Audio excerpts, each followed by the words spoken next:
para lo que está por venir, pues tendremos que poner carpas y contactar también con recursos para poder atender en esas carpas a esos menores. Tenemos que tomar medidas, evidentemente coyunturales. No estamos hablando de dejar allí ni semanas ni meses a los niños, estamos hablando de 5 o 6 días en los que podamos reorganizar, reacondicionar los espacios que tenemos en los centros.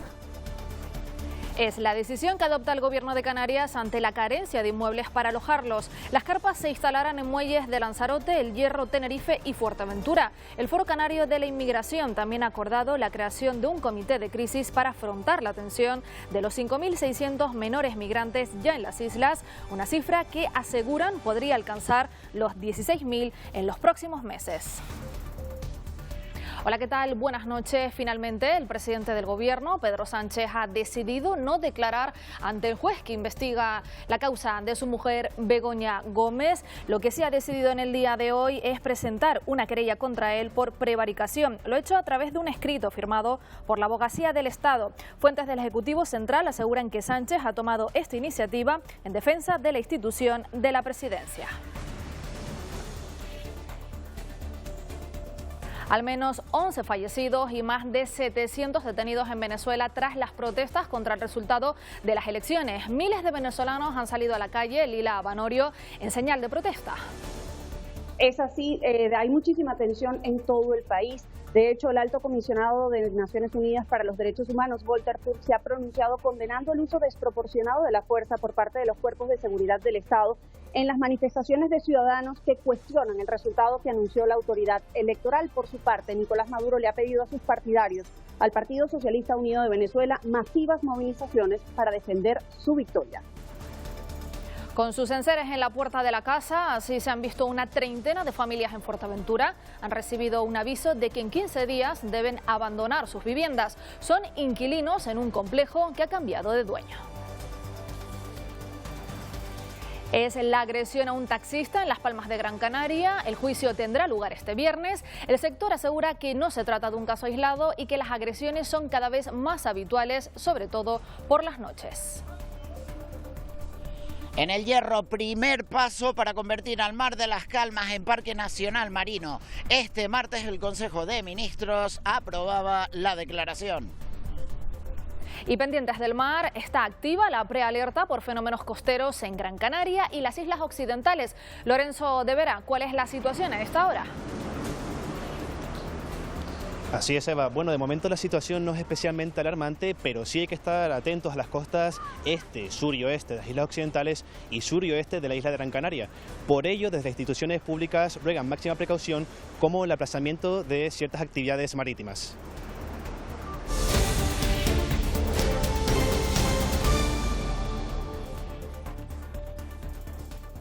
Finalmente, el Consejo de Ministros no abordó este martes el decreto ley para la acogida de menores migrantes por todas las comunidades autónomas. Pese a todo, el Gobierno canario seguirá en las próximas semanas intentando un acuerdo que dé respuesta a la situación migratoria que hay en el archipiélago. Esperaba en este Consejo de Ministros alguna medida concreta, dado que es el último de agosto, ya bien fuese recursos económicos, que los hemos solicitado, ya bien fuese puesta a disposición de las instalaciones militares, pero bueno, vamos a seguir trabajando, nosotros lo vamos a seguir intentando. Precisamente hoy se reunía el Foro Canario de la Inmigración, donde participan instituciones y agentes sociales para analizar y tratar de buscar soluciones a esta emergencia migratoria. Se ha acordado la creación de un comité de crisis para atender a los menores migrantes. La ruta migratoria continuará en aumento este verano. Por ello, las instituciones junto a los agentes sociales con mayores capacidades se han sentado hoy en el Foro de la Migración, con el fin de aunar recursos para actuar de manera inmediata. Como la isla de Lanzarote, pues preparándonos para lo que está por venir, pues tendremos que poner carpas y contactar también con recursos para poder atender en esas carpas a esos menores que van a llegar a nuestras costas con absoluta certeza.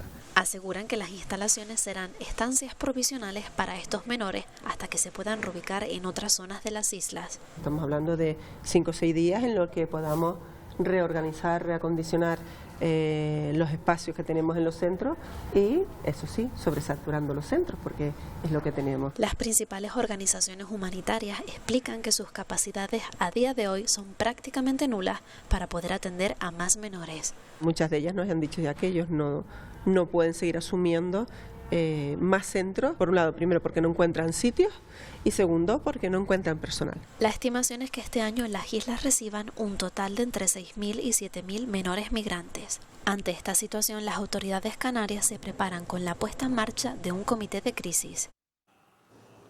Mientras tanto, continúa la llegada de pateras a las islas. La última en hacerlo llegaba a Lanzarote. Han sido rescatadas 72 personas. Un varón tuvo que ser trasladado a un centro hospitalario con patologías de carácter moderado. Iban a bordo de 2 embarcaciones neumáticas que fueron interceptadas por Salvamento Marítimo y trasladadas al muelle de Puerto Naos, en Arrecife, donde Cruz Roja les realizó la primera atención. Pues de migración ha hablado esta tarde el presidente del Gobierno, Pedro Sánchez, asegurando que es una cuestión de Estado y le pide al Partido Popular que reconsidere su posición.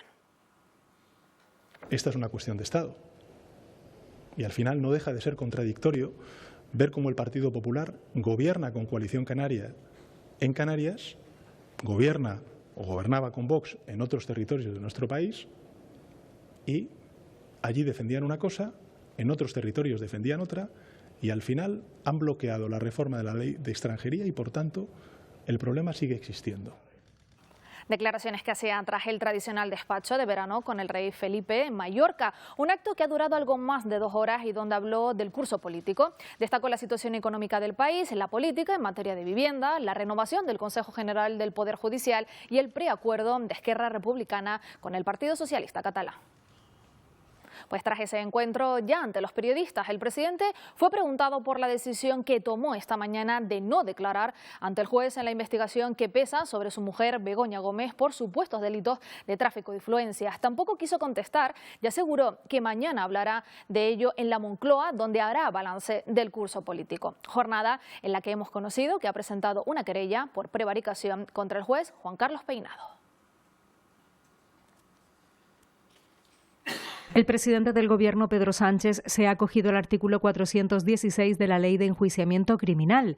Las reacciones políticas no se han hecho esperar. Hay que analizar el alcance de esta no declaración porque ha sido una posición en la que no se ha negado a dar el conocimiento que tiene sobre unos hechos de lo que es testigo. Los populares, por su parte, además ven como un ataque directo al juez Peinado la querella interpuesta por prevaricación. Y el hecho de que el presidente del Gobierno hoy no colabore con la justicia, desde luego le deja en muy mal lugar. El hecho de que el Gobierno ataquen a un juez que hace su trabajo pone en duda la calidad democrática de quienes nos gobiernan. El Gobierno justifica la querella de Sánchez para defender la dignidad de la presidencia, señalando que hoy se ha acudido a la Moncloa a grabar un montaje. Es que hay 2 claros informes por parte de la Guardia Civil, de la Fiscalía, de la propia Audiencia. O sea, estamos frente al no caso. Todo apunta a que estos asuntos se tratarán en la visita de Pedro Sánchez a los Reyes en Mallorca. Preacuerdo en Cataluña entre los Comuns y el Partido Socialista Catalán para investir a Salvador Illa como presidente de la Generalitat, aunque mañana lo van a ratificar en la reunión del Consejo Nacional. Se suma al acuerdo alcanzado ayer con Esquerra Republicana. La Ejecutiva Federal del PSOE, reunida hoy, apoya el preacuerdo con Esquerra y se compromete a hacerlo efectivo. El texto contempla el concierto económico que llevaría a Cataluña a la salida del régimen común de financiación. En este caso sería la propia agencia tributaria catalana la encargada de recaudar el 100% de los impuestos.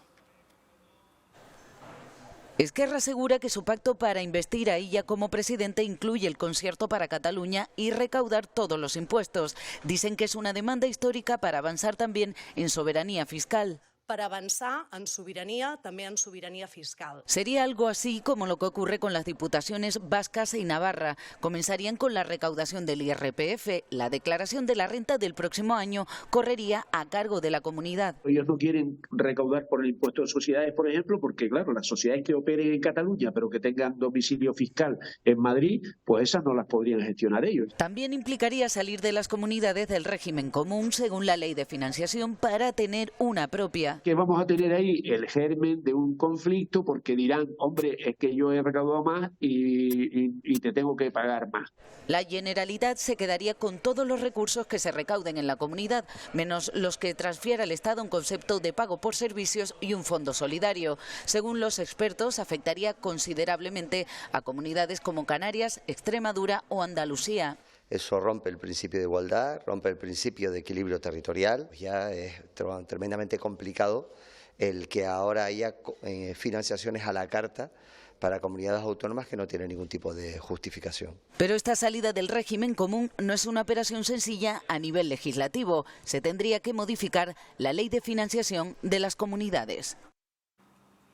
La inflación se modera en julio hasta el 2,8%, es decir, 6 décimas menos que el mes anterior. Por la rebaja de la luz y de los alimentos, el IPC también refleja una moderación en la inflación subyacente que queda al 2,8%. Este descenso, que es provisional y adelantado, es mayor de lo que preveían los analistas y también ha permitido un mayor crecimiento económico. El Producto Interior Bruto avanza en un 2,9% interanual tras mantener el fuerte crecimiento en el segundo trimestre. Y lo contábamos al principio del informativo, el mar de la Isla del Hierro podría convertirse en el primer parque nacional marino de España. Este martes se ha dado el primer paso, Eduardo Pulido, con la aprobación en el Consejo de Ministros. Más de 24.000 hectáreas de este Mar de las Calmas podrían convertirse en Parque Nacional Marino, un grado más de protección. A partir de su publicación en el BOE se abre un trámite de consulta pública de 4 meses. Podría ser el 17º parque del país y el primero exclusivamente marítimo. En el Hierro las reacciones no se han hecho esperar. Esta sería el área de influencia del futuro parque. Hace 10 años el Ministerio presentó el proyecto. Desde el principio el presidente del Cabildo estuvo a favor, pero estas declaraciones... Y los herreños dirán lo que tengan que decir, pero también el Gobierno Central tomará las decisiones que tenga que tomar. Es imposible poner de acuerdo al 100% de la gente. Han levantado ampollas en la oposición. Él ni representa a su pueblo ni quiere a su isla. Yo, como político, no permitiría que en mi isla se introduzca una norma como esta que nos va a limitar. Tiene que adaptarse a la idiosincrasia de los herreños y escucharnos. Los pescadores profesionales siguen sin decantarse. Pudiera ser una oportunidad, pero es una oportunidad muy peligrosa para el sector pesquero y el sector pesquero tiene que estar muy vigilante. El único que actualmente realiza una actividad profesional en el espacio donde se va a desarrollar el parque es el sector pesquero. El colectivo de recreativos de Valverde y La Frontera dice no al parque debido a la falta de información. Con una extensión de más de 24.000 hectáreas, el Mar de las Calmas acoge una de las comunidades de cetáceos más importantes del mundo, además de especies subtropicales. Pero, ¿qué significa esta declaración y qué tipo de protección se le va a dar? Lo escuchamos. La Isla del Hierro tendrá el Parque Nacional número 17 de España. Tras años de investigaciones en el Mar de las Calmas, se llega a la conclusión de que hay que protegerlo aún más. Dejamos atrás la figura de las reservas marinas que buscan mantener los recursos pesqueros y damos paso a un parque nacional que se centra en proteger la biodiversidad. Mientras que en España hay decenas de reservas marinas, el del Hierro sería el primer parque nacional 100% marítimo del país. Poder decir que es el primer parque nacional exclusivamente marino de España y es digno de ser orgulloso de esa figura. Aunque otros países tienen sus parques nacionales, los expertos insisten en que no es posible tomarlos como ejemplo. Un plan único para este espacio marino, no se puede generalizar, lo que funciona en otro parque marino no tiene por qué funcionar aquí. Sí podemos saber que la declaración tendrá algunos inconvenientes. No puedes moverte por donde quieras, ni puedes realizar los usos y gestiones que tú quisieras hacer. Pero sobre todo grandes ventajas. Tiene mucha vigilancia, hay planes de recuperación de especies. Todo sea para que la biodiversidad del Mar de las Calmas se mantenga a largo plazo. La actualidad informativa fuera de las islas está un día más en Venezuela. Al menos 11 muertos por la represión chavista en una jornada de intensas protestas. Nos vamos hasta allí en directo. Lila Vanorio, la oposición está movilizada en las calles contra el resultado electoral. Sí, señor. El grito de fraude retumba en las calles de toda Venezuela con ciudadanos que cuestionan el resultado anunciado por la autoridad electoral, el Consejo Nacional Electoral. Ha habido muchísima represión como en otras ocasiones en el pasado. El ministro de la Defensa, Vladimir Padrino López, asegura que lo que se está fraguando en la oposición es un golpe de Estado. Esto promete escalar el conflicto y además se teme que puedan suspenderse las garantías constitucionales. Por su parte, el presidente de la Asamblea Nacional en manos del PSUV, Jorge Rodríguez, ha pedido cárcel para el liderazgo opositor encabezado por Edmundo González Urrutia y María Corina Machado, quienes aseguran tener más del 70% de las actas de escrutinio que darían ganador a la oposición por una brecha de 2 millones de votos por encima de los que obtuvo Nicolás Maduro. Se ha dado también la expulsión de al menos 6 misiones diplomáticas en nuestro país, así que prometen convocar nuevas manifestaciones a las calles hasta que no se hable de un resultado que refleje la voluntad de los venezolanos. Tensión en las calles de Caracas. La oposición y los seguidores del gobierno chavista se concentran en una nueva jornada marcada por las protestas contra los resultados electorales, caceroladas, quema de contenedores e incluso el derribo de una estatua de Chávez. La dirigente opositora María Corina Machado ha vuelto a reiterar la victoria de su candidato. Nuestro presidente electo es Edmundo González Urrutia. Mientras, Nicolás Maduro habla de intento de golpe de Estado. Quienes hizo este plan es la extrema derecha, esta extrema derecha, que gritó fraude desde 15 días antes de las elecciones. A esto hay que sumarle las denuncias de secuestro del dirigente opositor Freddy Superlano del partido Voluntad Popular. Un vídeo muestra cómo es subido a la fuerza por autoridades venezolanas a un vehículo. La comunidad sudamericana sigue pidiendo que se entreguen las actas oficiales de los resultados electorales. Entre las voces que se han sumado se encuentra la de la presidenta de la Asamblea Nacional opositora exiliada en España. El mundo sabe que hizo fraude, él sabe en este momento que está siendo sujeto de observación y de fiscalización por parte de los estados democráticos del mundo.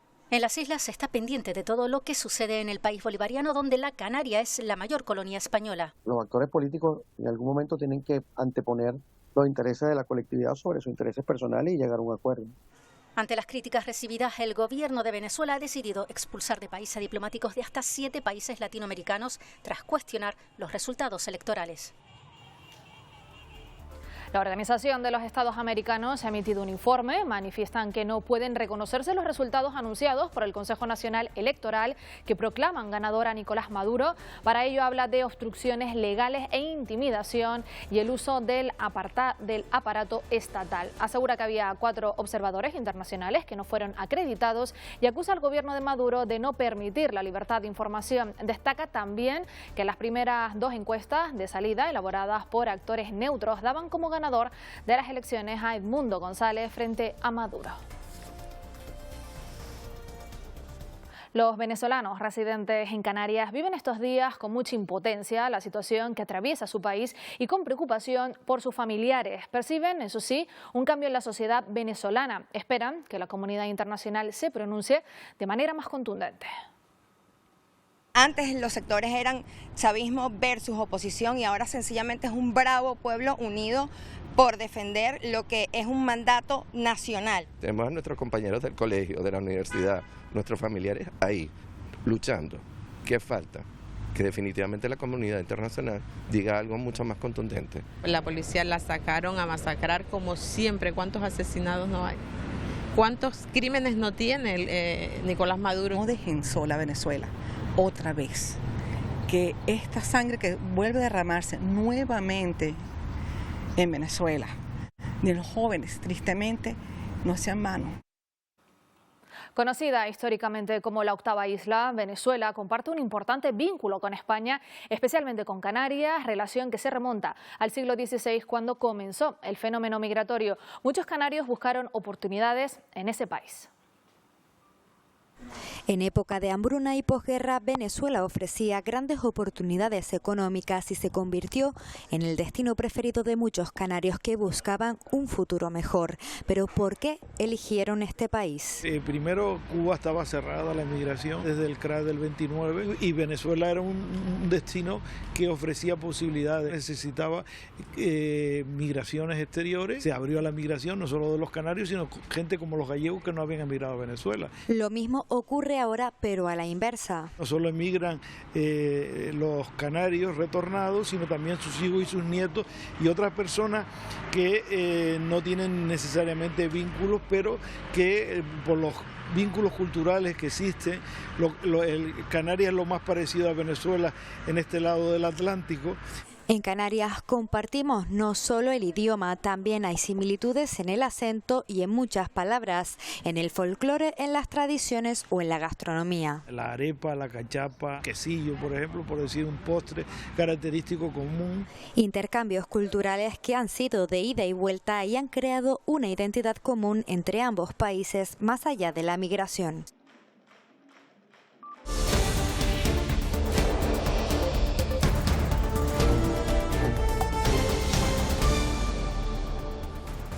Aumenta la tensión en Oriente Medio con bombardeos en el Líbano por parte de Israel tras el ataque del sábado de Hezbollah, que acabó con 12 menores muertos. Netanyahu ha prometido una dura respuesta y ha obtenido el visto bueno del Gabinete de Seguridad del país. Reino Unido ha pedido a sus ciudadanos que abandonen el Líbano. Muere una tercera niña a causa del apuñalamiento múltiple perpetrado el lunes en un campamento infantil en la periferia de Liverpool. Hay otros 11 heridos, 5 de ellos también niños. Continúan hospitalizados en estado crítico. El autor, un joven de 17 años, ya detenido por la policía.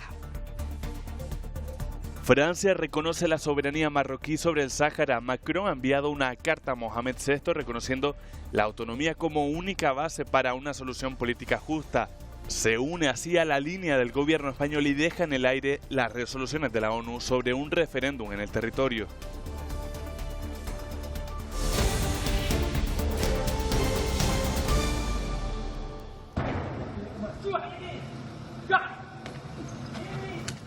Nueva agresión a un taxista en la capital Gran Canaria. Según fuentes del sector, el cliente, que iba acompañado de su mujer y su hijo, estaba ebrio. Tras increpar varias veces al taxista durante la carrera, este les pidió que se bajaran a la altura de la plaza de la feria, pero se negaron. Fue un momento tenso que acabó, como ven, en pelea. El conductor se encuentra en buen estado de salud, aunque aún con el susto en el cuerpo. El juicio rápido del agresor tendrá lugar este mismo viernes. Este tipo de sucesos no es un caso aislado. Las agresiones físicas son cada vez más habituales en el sector del taxi, sobre todo en horario nocturno. A los clientes que huyen sin pagar y los hurtos con amenaza, los taxistas suman ahora un nuevo problema al que hacer frente: las agresiones. Los profesionales del taxi no quieren trabajar y sobre todo en horas nocturnas, ¿entiende? Porque tienen familiares y tienen mucho riesgo. Por eso reclaman ayudas para instalar cámaras de seguridad. Cuestan cerca de 500 euros y solo las tiene el 5% de la flota. De seguridad para saber qué pasó. Pero lo que queremos es un sistema de seguridad activo. En la capital Gran Canaria llevan años esperando a que el ayuntamiento los conecte con un botón del pánico al centro de emergencia de la ciudad. Un sueño que ahora el Cabildo se ha comprometido a cumplir. Quiere sacar un pliego de condiciones para que los compañeros, por fase, se puedan instalar las cámaras. Otra de las opciones para ganar tranquilidad son los taxis homologados. Debería tener cámara, debería tener mampara, debería tener cierre con el pedal de freno que cierra todas las puertas para que la gente no se vaya. Todo para blindar a un sector que ha sido declarado por el Gobierno de España servicio de interés público. También agresiones, amenazas e insultos es lo que aseguran que tienen que aguantar los vecinos de Arenales, en Las Palmas de Gran Canaria, por parte de uno de los residentes. Ni las numerosas denuncias que han puesto han logrado hacerle parar. Llama a la policía, por favor, que se están pegando. Es el día a día de los vecinos de la calle Suárez Naranjo de la capital Gran Canaria. Hace un año esto era normal, no pasaba nunca nada y desde que está aquí pasa todo esto. Ocultan su rostro por miedo a represalias. Estos vecinos aseguran que la convivencia con uno de los residentes es insostenible. Amenaza a todos los vecinos, es una persona agresiva, ha agredido a varios vecinos. ¡Ábreme la puerta, guarra, zorra, puta! ¡Ábreme la puerta! Que no tienes dónde caerte muerta. Patadas, puñetazos a la puerta. Yo no salgo de mi casa sin mi marido porque tengo miedo de coger el ascensor, encontrármelo. Y no solo tiene conflictos con sus vecinos. Hace 2 meses le tiró pegamento corrosivo a un empleado porque le debía dinero. La persona que grabó este vídeo y que sirvió de prueba para que fuera condenado asegura vivir una continua persecución. Recibo amenazas desde su balcón, no me puedo asomar a mi ventana porque me amenaza continuamente, me falta el respeto, me insulta, me intimida. Unas amenazas que son tan frecuentes como las visitas de la policía a su casa. En un año, si no han venido 10, 15 veces la policía por altercado, por ruido, molestia. El otro día agredió a 2 chicas, las escupió. Están cansados de denunciar, pero sin éxito. Ha tenido 3 juicios con varios vecinos que lo han denunciado, no ha ido a ninguno. Piden poder vivir tranquilos. Las obligaban a prostituirse y a consumir estupefacientes para devolver la supuesta deuda adquirida por su traslado a España. La Guardia Civil ya ha liberado a estas 11 mujeres que estaban privadas de libertad y vigiladas por cámaras en una vivienda de Arrecife, en Lanzarote. La organización criminal operaba en Colombia y sufragaban los gastos de traslado a la isla. Hay 7 personas detenidas por trata de seres humanos con fines de explotación sexual, entre otros delitos. Hoy, justamente 30 de julio, es el Día Internacional contra la trata de personas. Y una treintena de familias de Fuerteventura viven con el alma en vilo. Han recibido una notificación para abandonar sus casas en solo 15 días. Vivían de alquiler en una urbanización en Costa Calma que ha cambiado de dueño. Los enseres en la puerta indican que ha comenzado el desalojo de este complejo tras el cambio de propiedad. Los hasta ahora inquilinos han sido informados de que tienen 15 días para marcharse, pero no todos van a acatar la decisión. Aquí nos alquilaron y aquí nos quedamos. Y ahora porque ellos hayan tenido una mala gestión de su propiedad, nosotros no tenemos la culpa. Y estamos a la espera de que nos quieran dar ellos un número de cuenta donde abonar la mensualidad o tenernos que ir a juzgado a hacer una consignación de renta. Ellos han dicho que si niegan a coger el alquiler, vamos al juzgado, lo ingresamos ahí. Lo que no voy a hacer en 10 días, coger embarazada de 7 meses que mi esposo no está aquí y buscarme una casa que realmente no hay. Yo no me niego a irme, pero cuando encuentre algo. El motivo por el cual tienen que dejar las viviendas es porque Fausto, que es la propietaria de las viviendas, ha entregado las casas por una deuda hipotecaria que tenía de 4 millones. Y el contrato que tenía de gestión, que nos había dado a nosotros de gestión, nos lo ha echado para atrás y evidentemente hemos comunicado a la gente que igual que nosotros nos tenemos que ir y nos hemos tenido que marchar de ahí, ellos también. Desde la propiedad afirman que han actuado en todo momento en base a la ley y confían en que el 15 de agosto se haya completado el desalojo. 2 protésicos dentales son condenados en Tenerife por hacerse pasar por dentistas, un delito de intrusismo laboral que estaban cometiendo en sus laboratorios. Manipulaban la boca de los pacientes en laboratorios donde pasaban consulta como si fueran dentistas. Tomarle medidas, diagnosticar, hacerle la prótesis, adaptarla, y eso no lo puede hacer un protésico. 2 protésicos dentales de Arona y La Orotava han sido condenados por un delito de intrusismo después de ser denunciados por el Colegio Oficial de Dentistas de Santa Cruz de Tenerife, hechos que estaban ocurriendo desde 2022. El colegio programó una campaña de ir a unos laboratorios y algunas clínicas dentales también con un detective y un paciente para ver si era verdad y efectivamente. ¿Y cómo detectar este tipo de estafas? Tienen que tener su titulación y es el dentista que lo hace. Si van a un laboratorio de prótesis ya saben que él no es dentista y si tienen duda pues llaman al colegio y ahí hay un listado. Con penas de 12 meses de multa y una cuota diaria de 3 euros, los profesionales piden cambios en el Código Penal para que las condenas sean más altas. La última reforma de 2015 fue cuando se endurecieron este tipo de delitos, las penas de este tipo de delitos, pero son claramente insuficientes. Normalmente son delitos que los jueces lo que hacen es castigar con penas multas, son penas multas que son irrisorias realmente para el daño que ocasionan a la propia sociedad. En los últimos 5 años, 4 protésicos dentales han sido condenados por intrusismo profesional en la provincia de Santa Cruz de Tenerife. Cambiamos de asunto. En septiembre se cumplirán 3 años del inicio de la erupción del volcán Tajo Gaité en La Palma. 34 meses después, imágenes desde el aire nos muestran el cambio del paisaje y el proceso de reconstrucción. Imágenes como estas del Valle de Aridane, realizadas por la productora I Love the World, muestran el proceso de reconstrucción. Hay bastantes cambios, hay cambios muy significativos de cara a cómo se dejó con el volcán. Sin embargo, es un proceso insuficiente para los afectados. Que ante la desesperación de no volver a recuperar la zona donde vivían, pues todo es lento. El 85, el 70% de la reconstrucción que está hecha. Sí, pero es que ese porcentaje es doloroso, porque aunque haya un 1%, si te toca a ti ese 1%, llevas 3 años sin haber cobrado ayuda, sin poder rehacer tu vida. Pero no todo es negativo. Cuando ves las plantaciones como los palmeros han vuelto, o sea, son toneladas y toneladas de lava que han eliminado y han vuelto a crear sus terrenos para poder hacer sus plantaciones. Te da mucha ilusión en la ilusión que deben estar viviendo esas personas. Lo que no puedo olvidar son las otras. Un episodio del que ya han pasado 34 meses. Y hoy hace justo un año que toda La Gomera se quedaba sin luz. Un incendio en la única central de la isla provocó el cero energético. Algunos vecinos estuvieron más de 3 días sin electricidad. Un año después, con la mitad de los generadores en Canarias obsoletos, no se descarta que pueda ocurrir otro apagón en las islas. Fue un domingo de madrugada, La Gomera se quedaba a oscuras. Tengo un hijo diabético y tenía también insulina, entonces tuve que llevármela para mi trabajo. Ya reclamé, ya me devolvieron también mi dinero. Era el 7º apagón en 25 años en Canarias, más de 15.000 clientes de Endesa afectados. Las cuentas las sacamos a mano porque no teníamos el ordenador que íbamos registrando todo, entonces sí que tuvimos que hacer todo a papel y boli. La luz fue llegando poco a poco gracias a grupos electrógenos enviados desde la península o gracias también a una central portátil utilizada durante la erupción de La Palma. Fue un subidón de ventas. Pero hubo gomeros que estuvieron más de 72 horas sin luz.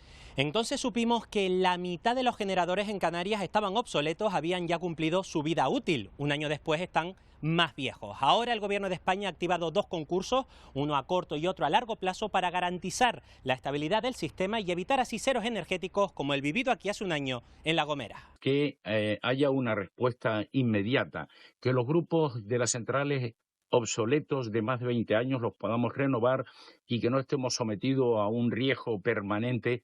Mientras tanto, La Gomera y cualquier rincón de Canarias pueden sufrir otra vez un cero energético y quedarse a oscuras.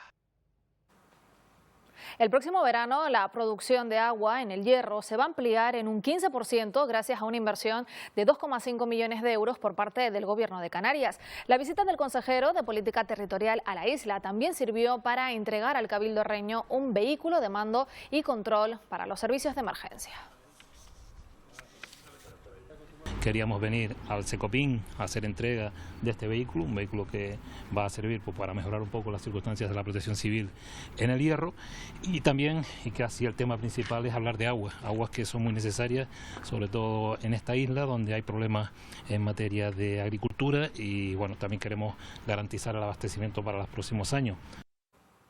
La Gomera quiere trabajadores de la construcción más formados. La isla cuenta con 60 empresas que se dedican a este sector y que generan 600 empleos directos. Esto es el 10% del total de trabajadores gomeros, pero podría ser más. Para ello se intensificarán las acciones formativas con la Fundación Laboral de la Construcción y el Cabildo de la isla. Una colaboración público-privada que pretende evitar que haya empresas que no encuentren trabajadores por falta de formación. Y para analizar el comportamiento de las abejas y mejorar su productividad, el Cabildo de Gran Canaria está desarrollando un proyecto de digitalización de colmenas. Analizan el peso, la temperatura, la humedad, el ruido y la vibración que emiten. Permiten conocer el estado de salud de los panales en remoto, unos parámetros claves para una apicultura predictiva.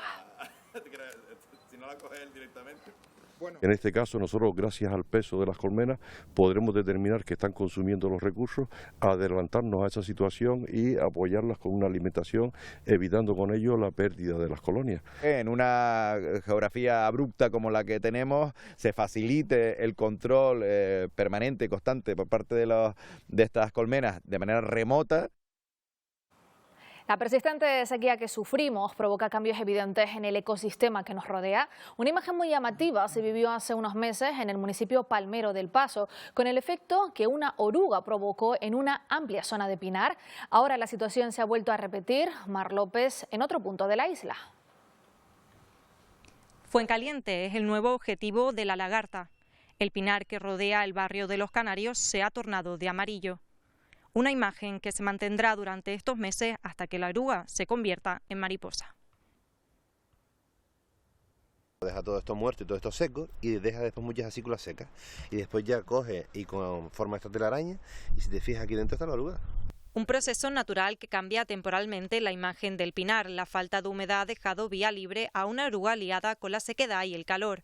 La oruga está todos los años en el pinar. Pero se ve que la oruga se reproduce en unas condiciones de bastante calor y le molesta bastante la lluvia. Entonces, como no ha llovido, pues no ha tenido ningún parón para poder irse reproduciendo. Es una convivencia natural de ambas especies que en breve tiempo volverá a la normalidad. La Calitera fortunata es una especie endémica de Canarias y va viviendo cientos de miles de años con el pino canario, entonces ellos ya están acostumbrados a vivir y el pino es resistente, ya lo sabemos, también en los incendios forestales, y es capaz de salir adelante pese a que tenga estas expresiones de vez en cuando. Hace 40 años Fuencaliente vivió una situación similar. La constante sequía ha permitido que este acontecimiento se repita en diferentes puntos de la isla en un corto periodo de tiempo.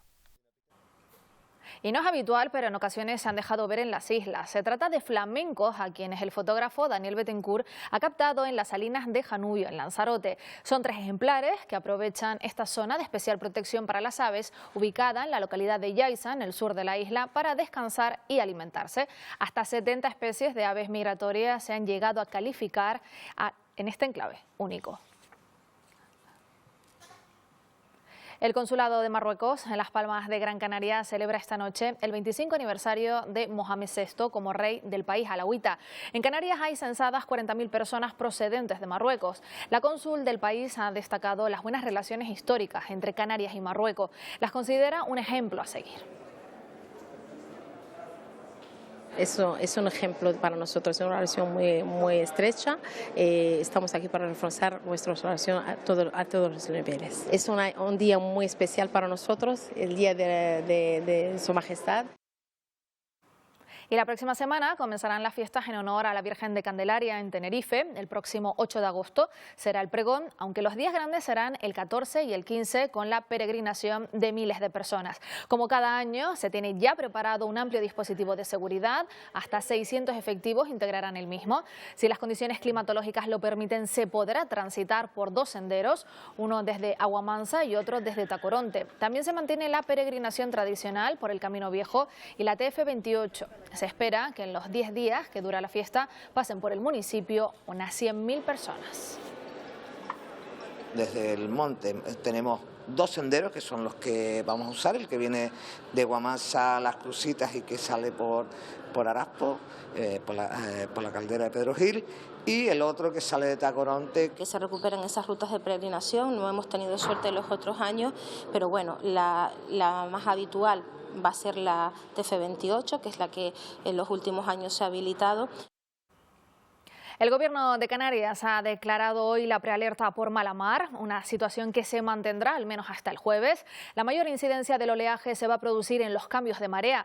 Lorenzo de Vera, ¿cuál es la situación en ese punto donde tú te encuentras? Efectivamente, Eva, como bien has dicho, con el fin de evitar riesgos y ciertas sanciones, se aconseja a las instituciones públicas el aplazar ciertas actividades marítimas para evitar, pues, digamos, estos riesgos. Todo ello debido a la situación de prealerta establecida por el gobierno autonómico en las costas y los litorales este, sur y oeste de las islas occidentales y sur y oeste de la isla de Gran Canaria. Una situación que provocará cambios notables en la marea. Por ello es importante matizar y destacar que las mayores incidencias podrían tener lugar durante la pleamar de esta noche. Pues precaución si se tienen que acercar a la costa, y en cuanto al tiempo parece que julio se va a despedir con un ascenso de las temperaturas. En la isla de Fuerteventura hemos disfrutado de una tarde soleada y veraniega, algún termómetro ya ha superado los 30 grados en zonas de interior y se deja notar el viento aliso, viento del nordeste que será el protagonista junto con el calor durante los próximos días. Luego en el espacio del tiempo Edgar Cedrés nos dará todos los detalles. Y en los deportes, nuevo amistoso de pretemporada del Tenerife esta tarde. Y en los Juegos de París, un hombre canario destaca. Daniel Álvarez, buenas noches en esta jornada. Y tanto, Eva, ¿qué tal? Muy buenas noches. Hablamos, por supuesto, de Santi Aldama. Ya sabes, hablamos, por tanto, de baloncesto. Actuación estelar hoy del Gran Canario con España. Nadie diría que acude a su primera cita olímpica. Lideró la selección, como hizo ante Australia, para superar hoy a Grecia y alimentar las opciones de pasar de ronda. La otra cara de la moneda, la de la derrota, la sufrió el conejero Ambros Martín. Nuevo tropiezo de la selección española femenina de balonmano, que queda virtualmente eliminada. Hoy se produjo el debut de Michael Mesa con el primer equipo del Tenerife en el amistoso ante el Alavés, que se saldó con victoria del conjunto vitoriano, pero también dejó buena imagen de los blanquiazules. 3 goles hubo en ese partido. Enseguida repasamos todos los detalles, también la última hora de la Unión Deportiva Las Palmas y, como siempre, Eva, más asuntos. En solo unos minutos hasta ahora, Dani. Ahora. Bueno, y las creaciones artísticas de 8 jóvenes componen la última edición de Mercarte. Pintura y escultura dan vida a unas obras que van desde el paisaje hasta los retratos.